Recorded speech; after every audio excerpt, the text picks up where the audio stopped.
เมื่อค่าไฟแพงขึ้นข่อยเลยตัดสินใจเฮ็ดโซลาร์เซลล์เพื่อคนลาว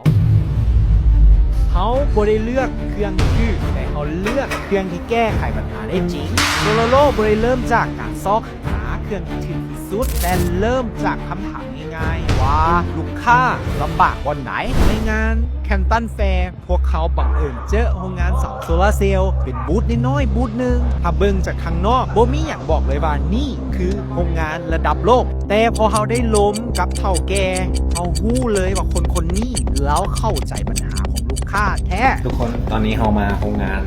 เห็ดเสาเนาะเขาที่เอาเสาที่ดีที่สุด เจ้าของออกมาต้อนรับเองและเพิ่นพาเฮาย่างเบิ่งทุกขั้นตอนการผลิตโดยบ่มีหยังปิดบังทางโรงงานเพิ่นผลิตแต่สินค้าอย่างเดียวคือเสาโซลาร์เซลล์และเพิ่นส่งออกทั่วโลกแต่สิ่งที่ได้เฮาเลือกเพิ่นบ่แม่นขนาดของโรงงานหรือคำว่าส่งออกทั่วประเทศแต่คือวิธีคิดของเรา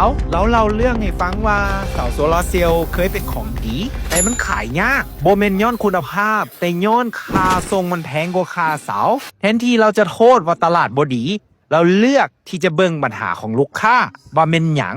แล้วเราหาวิธีแก้ไข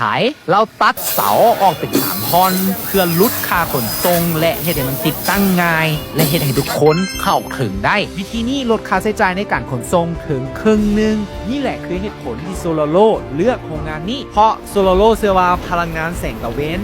บ่ควรที่จะเป็นของแพงและบ่ควรเป็นภาระของผู้ใช้เขาจึงเลือกโรงงานที่โฟกัสคุณภาพที่คิดจากปัญหาของลูกค้าแทนและพร้อมย่างไปน้ำกันกับลูกค้า